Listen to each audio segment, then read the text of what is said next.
नमस्कार, news table समाचार में मैं हूं निगम जी और मैं हूं आज गोरखपुर में, जहां पूर्वांचल सेना द्वारा बुंदेलखंड राज्य निर्माण आंदोलन की शुरुआत हो चुकी है। आप देख सकते हैं कि मेरे पीछे हजारों की भीड़ के साथ आज 5 जनवरी 2023 को हर साल के बाद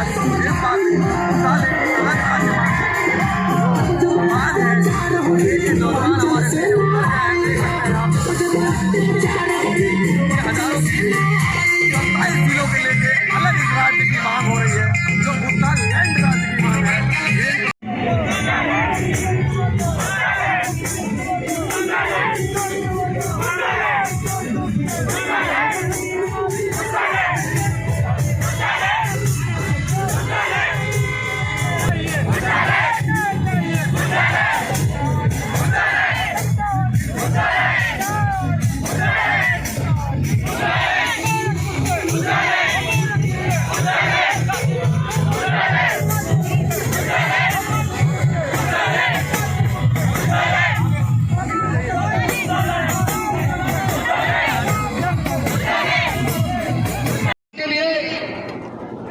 इस कड़कड़ाती ठंड में घने कोहरे में साइकिल से, मोटरसाइकिल से, कार से, ऑटो से, ट्रेन से, बस से और अगल बगल पैदल से चलकर बुंदेलखंड राज्य आंदोलन में अपनी ऐतिहासिक भूमिका दर्ज करने आए हुए सभी जिंदा लोगों का मैं स्वागत करता हूं, अभिनंदन करता हूं। साथियों, आज का आंदोलन बार बार पूछा जाता है कि 1 जनवरी को ही क्यों होता है। 1 जनवरी को लोग खुशी मनाते हैं, नाचते गाते हैं, डीजे लगाते हैं, अच्छा खाना खाते हैं। साथियों, एक अनुरोध है कि बीच में से ग्राउंड खाली कर दीजिए, बीच में से ग्राउंड खाली कर दीजिए। अगर ये बैटल ऑफ भीमा कोरेगांव के नाम से जाना जाता है और ये भीमा कोरेगांव का बैटल भारत के इतिहास में एक ऐसा मोड़ लेकर के आया जिसके कारण इस देश में जिस आबादी को कोई अधिकार नहीं दिया गया था, जिस आबादी को ये समझाया जाता था कि वो किसी काम की नहीं है, उस आबादी ने एक इतिहास रचा उस भीमा कोरेगांव के मैदान में, और वो दिन था 1 जनवरी 1818। साथियों, हमारे देश में ये रूढ़िवादी मान्यता थी कि शूद्र वर्ग में जन्मा हुआ व्यक्ति कभी युद्ध नहीं लड़ सकता है, कभी पढ़ाई नहीं कर सकता है, धन संचय नहीं कर सकता है। लेकिन भीमा कोरेगांव की जो लड़ाई थी, 28,000 पेशवाओं के मुकाबले 5,000 महारों ने या कह लीजिए कि शूद्रों ने, और जो सबसे सही भाषा है वो इस देश के मूल निवासियों ने 28,000 को 500 लोगों ने हरा करके पूरी दुनिया के सामने अपने ताकत का लोहा बनवाया। और उसके बाद से 1 जनवरी 1818 के बाद से हमारे लोगों के लिए इस देश में रेजिमेंट बनने लगे, हमारे लोगों को सेना में नौकरियां मिलने लगी। आप सब लोग अगर यहाँ आए हैं तो आपको पता होगा कि अगर हम आज यहाँ अच्छा कपड़ा पहन करके माइक में बोल रहे हैं कि बाबा साहब अम्बेडकर की देन है, और बाबा साहब अम्बेडकर पढ़े और लड़े, और बाबा साहब अम्बेडकर पढ़ पाए और लड़ पाए क्योंकि उनके पिताजी उनको स्कूल में दाखिला करवाने ले गए।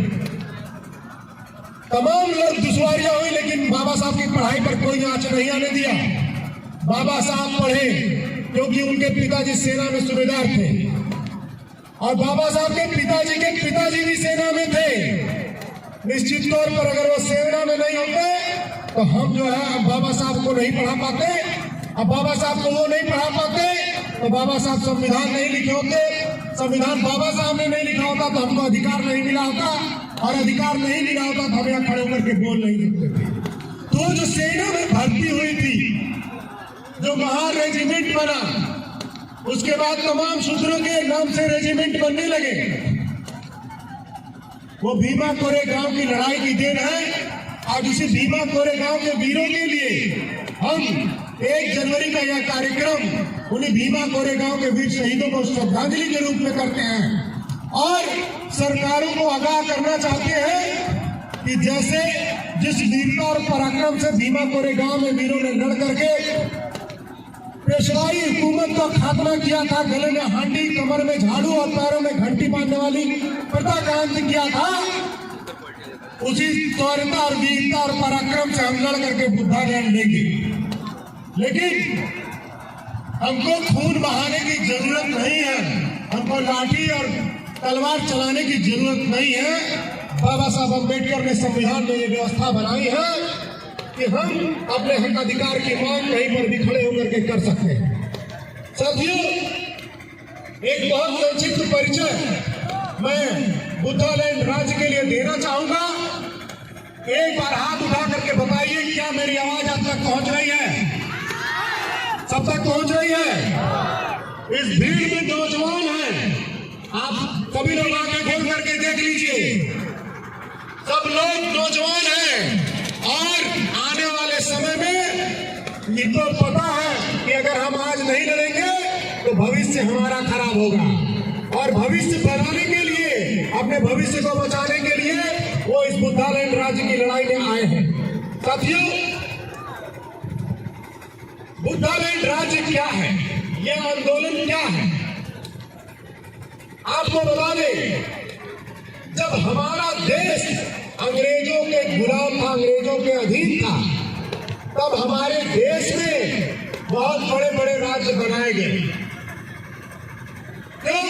क्योंकि देश में ब्रिटेन की हुकूमत थी और ब्रिटेन की महारानी चाहती थी कि वो ब्रिटेन में रह करके ही पूरे देश को संचालित कर सके, जनता से कोई लेना देना नहीं था। साथियों, वर्तमान जो उत्तर प्रदेश है, जिस उत्तर प्रदेश में हम रहते हैं, कभी ये आगरा और अवध के रूप में दो अलग अलग राज्य हुआ करता था, जिसको अंग्रेजों ने जोड़ करके यूनाइटेड प्रोविंसेस बनाया। यूनाइटेड प्रोविंसेस आगे चल करके यूपी बना और यूपी से आज इसका नाम उत्तर प्रदेश बन गया है। उत्तर प्रदेश में आज 22 करोड़ की आबादी है। सन 2000 में उत्तर प्रदेश से एक हिस्सा निकल करके अलग राज्य बन चुका है, जिसका नाम है उत्तराखंड। मालूम है ना आप लोगों को? उत्तराखंड पहले उत्तर प्रदेश में था। ये क्यों हुआ? साथियों, जब हमारा देश आजाद हुआ तो हर पूरे देश के कोने कोने में लोगों को संगठित करने के लिए और वहां पर कानून व्यवस्था को ठीक ढंग से पहुंचाने के लिए, संविधान को बेहतर तरीके से लागू करने के लिए आम आदमी को लोकसभा, राज्यसभा, विधानसभा और ये जिला पंचायत, नगर पंचायत, सभासद और ग्राम प्रधान की व्यवस्था की गई कि आम आदमी नीचे से लेकर ऊपर तक अपनी बातों को पहुंचा सके। और इसी व्यवस्था को हम सत्ता का विकेंद्रीकरण कहते हैं। जब हमारे देश में आजादी आई तो उत्तर प्रदेश में 5 राज्य बनाने का बात किया गया था, लेकिन बांटा नहीं गया। क्यों नहीं बांटा गया बाद में बताएंगे, लेकिन आप ये जान लीजिए 5 राज्यों को उत्तर प्रदेश में बनाने की बात हुई थी, जिसमें सन 2000 में एक राज्य उत्तराखंड अलग हो गया। अभी भी उत्तर प्रदेश में 4 नया राज्य बनना बाकी है। कितना राज्य बनना बाकी है? और हम जिस क्षेत्र में रहते हैं उस क्षेत्र में आते हैं 27 जिले। कितने जिले? और उन 27 जिलों को हम मिला करके क्या बनाना चाहते हैं? बुद्धालैंड। क्या बनाना चाहते हैं? बुद्धालैंड। पश्चिमी उत्तर प्रदेश वाले पश्चिमी उत्तर प्रदेश की मांग कर रहे हैं, बुंदेलखंड वाले बुंदेलखंड की मांग कर रहे हैं, बीच वाले हरित प्रदेश की मांग कर रहे हैं, और हम किस प्रदेश की मांग कर रहे हैं? बुद्धालैंड प्रदेश की। अब हम बुद्धालैंड प्रदेश की मांग क्यों कर रहे हैं? क्योंकि उत्तर प्रदेश की आबादी है 24 करोड़ और हाई कोर्ट कितना है? हाई कोर्ट कितना है? एक हाई कोर्ट है। 24 करोड़ की आबादी पर एक हाई कोर्ट है। मिलान कोई फैसला नहीं कर पाते हैं। करोड़ों मुकदमा लटका हुआ है, 30-30 साल तक मुकदमा चलता है। क्यों? क्योंकि 24 करोड़ की आबादी पर एक हाई कोर्ट है। बोलिए हमारे साथ अन्याय हो रहा है कि नहीं हो रहा है? हो रहा है ना? अगर हमारा बुद्धालैंड राज्य बन जाए तो हमारा एक अलग हाई कोर्ट होगा। अलग हाई कोर्ट होगा तो हमारे मुकदमों का फैसला जल्दी हो जाएगा कि नहीं हो जाएगा बताइए। तो लाभ किसको मिलेगा, फायदा किसको मिलेगा? हमको मिलेगा।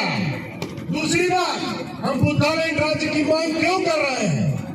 जितने भी लोग गांव से आए हैं, आप सब लोगों को मालूम है, हर गांव से मजदूरी करने के लिए लोग चेन्नई, बम्बई, दिल्ली, कलकत्ता जाते हैं कि नहीं जाते बताइए? किसके गांव से नहीं जाते हैं बताइए? और किसके गांव से जाते हैं हाथ उठा करके बताइए? सबके गांव से मजदूर बाहर जाकर के मजदूरी करने के लिए मजबूर है।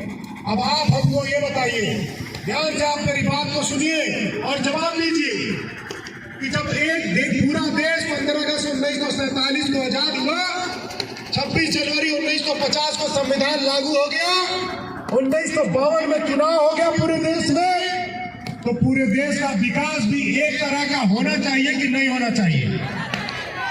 जब एक साथ पूरा देश आजाद हुआ है, एक ही संविधान है, तो एक जैसा विकास होना चाहिए कि नहीं होना चाहिए? तो अगर हमारे देश का विकास एक तरह का हुआ है, तो पूर्वी उत्तर प्रदेश के लोग और बिहार के लोग काम करने के लिए दिल्ली मुंबई क्यों जा रहे हैं? आप हमको बताइए, आप हमको बताइए, क्या कोई बेंगलोर से यहाँ काम करने के लिए आता है? मुंबई से यहाँ कोई लेबराई करने के लिए आता है? बोलिए, पंजाब से यहाँ कोई पेंट पॉलिश करने के लिए आता है? हम ही लोग ले जाते हैं वहां पर। इसका मतलब यह है कि पंजाब के लोगों को, पुणे के लोगों को, बंबई के लोगों को, कलकत्ता के लोगों को, चेन्नई के लोगों को, छोटे छोटे शहरों के लोगों को उनके जिले में काम मिल जाता है, हमारे लोगों को काम नहीं मिलता है, तो हम लोग मजदूरी करने के लिए बाहर जाते हैं। ऐसा क्यों है? योगी आदित्यनाथ जी इसी शहर के मुख्यमंत्री हैं। एम्स बन गया है, अगर एम्स में डॉक्टर होता तो इलाज के लिए हम लोग पीजीआई जाते? बोलिए, इमरजेंसी में कहाँ जाते हैं? पीजीआई जाते हैं। पढ़ाई करने के लिए दिल्ली मुंबई कलकत्ता, काम करने के लिए दिल्ली मुंबई कलकत्ता, इलाज कराने के लिए दिल्ली मुंबई। नमस्कार, न्यूज़ 7 स्टार पे मैं हूं निगम जी, और आप देख सकते हैं कि गोरखपुर की धरती पे पूर्वांचल सेना द्वारा बुद्धालैंड राज्य निर्माण की जो मांग को लेकर आज जो 1 जनवरी 2023 को आप देख सकते हैं कि हमारे बीच बाबा साहब के स्टैचू पे माल्यार्पण करने जा रहे हैं धीरेन्द्र प्रताप जी, जो राष्ट्रीय अध्यक्ष हैं पूर्वांचल सेना के। वी डिमांड स्टेट बुद्धालैंड, जहाँ पे 27 जिला के प्रतिनिधि हमारे बीच अपने अपने बैनर तले बुद्धालैंड एक अलग राज्य की मांग को लेके सड़कों पे उतर गए हैं, जिसकी पूरे देश से यहाँ तक कि विदेशों से भी इस आंदोलन का समर्थन किया गया है। नमस्कार, न्यूज़ 7 स्टार पर मैं निगम जी लाइव बना हुआ हूँ गोरखपुर से। यही हो जाएगा तो राज्य चाहिए कि नहीं चाहिए बताइए? बुद्धालैंड राज्य चाहिए कि नहीं चाहिए? अब आते हैं कि इसका नाम बुद्धालैंड क्यों पड़ गया? पूर्वांचल था तो बुद्धालैंड क्यों पड़ गया? पूर्वांचल कोई नाम नहीं है, यह देश के एक छोर का रिप्रेजेंटेशन करता है, ये पूर्वांचल है। बुद्धालैंड नाम इसलिए रख रहे हैं क्योंकि आपको मालूम है आज से 2500 साल पहले भगवान बुद्ध यहाँ जन्मे थे। जन्मे थे कि नहीं जन्मे थे बताइए? बुद्ध का जन्म कहाँ हुआ? यही लुम्बिनी में 80 किलोमीटर दूर। कपिल वस्तु उनका घर 65-70 किलोमीटर दूर। कुशीनगर जहाँ वो बुद्ध का परिनिर्वाण हुआ, जहाँ उनकी मृत्यु हुई, वो कितना दूर है? 50 किलोमीटर दूर। सारनाथ जहाँ उन्होंने पहला उपदेश दिया, कितना दूर है? 200 किलोमीटर दूर है। मेहदावल संत कबीर नगर का मेहरावल, जहां पर उन्होंने अपने बाल कटवाए थे और चीवर धारण किया था, कितना दूर है? 35 किलोमीटर। मगर जहां पर भगवान बुद्ध वर्षा ऋतु में आकर के रहते थे, वो कितनी दूर है? 25 किलोमीटर। ये पूरा क्षेत्र बुद्ध का क्षेत्र है और बिहार बुद्ध का कार्य क्षेत्र है। अगर हम इसको आसान भाषा में कहा जाए तो ये पूर्वी उत्तर प्रदेश बुद्ध का जन्म स्थल और बिहार बुद्ध का कर्म स्थल है। और बुद्ध के जन्म स्थल और बुद्ध के कर्म स्थल को पूरी दुनिया आती है नमस्ते करने, प्रणाम करने। पूरी दुनिया के बौद्धिस्ट यहाँ की मिट्टी को ले जा करके अपने घरों में पूजते हैं। लेकिन हमारे देश में इसको लेबर बेल्ट बनाया गया है। यहाँ लेबर पैदा किया जा रहा है। न पढ़ाई लिखाई का कोई चक्कर है, न स्वास्थ्य सुरक्षा की कोई चीज चक्कर है। केवल और केवल आपको अंधभक्त और मूर्ख बना करके आपको यहाँ पर लेबर बनाए रखा गया है। और जबकि पूरी दुनिया इस क्षेत्र को नमन करती है। साथियों, यहाँ माफियावाद क्यों बढ़ाया गया है? यहाँ पर रेप क्यों बढ़ाया गया? बलात्कार के मामले क्यों बढ़ाए जा रहे हैं? जातीय हिंसा, धार्मिक हिंसा क्यों बढ़ाई गई है? क्योंकि इनको डर है कि पूरी दुनिया से लोग आते हैं, बुद्ध को नमन करते हैं।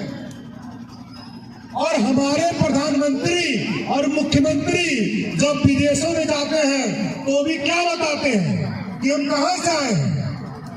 कहते हैं कि हम बुद्ध की धरती से आए हैं। क्या कहते हैं? बुद्ध की धरती से आए हैं। और किसी देवी देवता का नाम ले तो उनको बुद्ध ही याद आता है। लेकिन जब भारत में आते हैं तो बुद्ध को भूल जाते हैं। तो साथियों, बुद्धालैंड नाम रखने का पीछे का मकसद ये है कि ये बुद्ध की भूमि है। बुद्धालैंड के नाम से ज्यों राज्य का निर्माण होगा, पूरी दुनिया की नजर हमारे इस क्षेत्र पर होगी।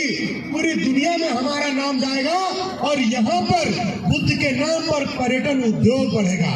पूरी दुनिया के बौद्धिस्ट यहाँ घूमने आएंगे तो हमारा रिक्शा चलाने वाला व्यक्ति, ठेला चलाने वाला साथी, हमारा सड़कों पर ढाबा खोल करके चाय बेचने वाले लोग, इन सब लोगों को रोजगार मिलेगा। मिलेगा कि नहीं मिलेगा बताइए? आपको बता दें साथियों, 2008 में यहाँ कुशीनगर में मैत्रेय प्रोजेक्ट आया था, $500 बिलियन का। दुनिया का सबसे बड़ा पर्यटक परियोजना था। लेकिन मैत्रेय प्रोजेक्ट को यहाँ पर लगने नहीं दिया गया। क्यों नहीं लगने दिया गया? क्योंकि ये सरकारें नहीं चाहती है कि यहाँ का विकास हो।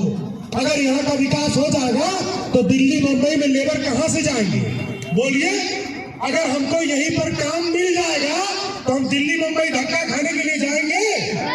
अगर हमको यही सेंट्रल यूनिवर्सिटी मिल जाएगी तो हम दिल्ली मुंबई पुणे कोटा राजस्थान जा करके मार खाने के लिए जाएंगे, डॉक्टर भटकने के लिए जाएंगे? हमारी IAS की तैयारी, इंजीनियरिंग की तैयारी, डॉक्टरी की तैयारी, कई भाषाओं की तैयारी यहीं पर हो जाएगी तो हमको बाहर पढ़ने जाने के लिए मजबूर होना पड़ेगा। आज हमको न्याय लेने के लिए हाईकोर्ट जाना पड़ता है 300 किलोमीटर दूर। वकील का फीस भरते भरते और किराया भाड़ा चुकाते हमारा एक खेत बिक जाता है। बोलिए, गलत कह रहे हैं? हमारे गांव में के लोग सूद पर पैसा लेकर के इलाज कराने जाते हैं PGI। बोलिए, गलत कह रहा हूं मैं? बोलिए, हाथ उठा करके बताइए, PGI जाते कि नहीं जाते हैं? तो योगी आदित्यनाथ को शर्म नहीं आती है कि PGI जैसा एक हॉस्पिटल गोरखपुर में भी बनवा दे? क्यों नहीं शर्म आती है लोगों को? क्योंकि ये जानते हैं कि हमारा क्षेत्र धर्म के नशे में डूबा है। इनको अस्पताल नहीं देंगे, इनको स्कूल कॉलेज नहीं देंगे, इनको फैक्ट्री और नौकरियां नहीं देंगे, तब भी ये हम ही को वोट करेंगे। क्या वैसा होगा? नौजवान साथियों बताइए, हाथ उठा करके बताइए, क्या वैसा होगा? हम इनके भरोसे बैठेंगे? बुद्धालैंड लेंगे कि नहीं लेंगे बताइए? तो अभी हम लोगों की यात्रा यहाँ से निकलेगी। कोई भी बैनर खाली नहीं होना चाहिए। कहीं का भी बैनर हो, उस बैनर के पीछे 2 हाथ का दूरी ले लीजिएगा। 2 हाथ की दूरी लेकर के आप लोग डिस्टेंस मेंटेन रखिएगा कि कोई ये नहीं कह पाए कि इन्होंने कोरोना के गाइडलाइन का पालन नहीं किया। दूसरी बात, सड़क में एक तरफ से चलना है, दूसरी तरफ का रास्ता आपको छोड़ देना है। क्यों छोड़? स्वागत अभिनंदन करते हैं। गोला ब्लॉक की टीम हम लोगों के बीच आ चुकी है। हम आप सभी साथियों का नमस्कार, न्यूज़ 777 स्टार में मैं हूं निगम जी और मैं हूं आज गोरखपुर में, जहां बुद्धा लैंड राज्य निर्माण आंदोलन की आगाज हो चुकी है। आज 1 जनवरी है और 2006 से पूर्वांचल सेना द्वारा एक अलग राज्य की मांग को लेके धीरेन्द्र प्रताप और 2700 जिला के प्रतिनिधि हमारे बीच आ चुके हैं और हर साल की तरह इस साल भी जिलाधिकारी को ज्ञापन दिया जाएगा। आप देख सकते हैं कि हर तरफ हर समितियों की टीमें यहाँ पे हैं और कुछ लोग हैं जो अपने लाठी कलाबाजी को दिखा रहे हैं या हर बच्चों के अंदर। बुद्धालैंड अलग राज्य आंदोलन समिति महाराजगंज की टीम हम लोगों के बीच आ चुकी है। हम आप सभी साथियों का हार्दिक स्वागत अभिनंदन करते हैं। कैंपियरगंज विधानसभा की टीम हम लोगों के बीच आ चुकी है। हम आप सभी साथियों का हार्दिक स्वागत अभिनंदन करते हैं। ग्राम सभा रावतपार और सरेया हम लोगों के बीच आ चुकी है। हम आप सभी साथियों का हार्दिक स्वागत अभिनंदन करते हैं। चाहिए शिक्षा चाहिए, शिक्षा चाहिए, न्याय चाहिए, न्याय चाहिए, न्याय चाहिए, सरकार चाहिए, राज्य चाहिए, सरकार चाहिए, न्याय चाहिए, राज्य चाहिए। हम लेके रहेंगे,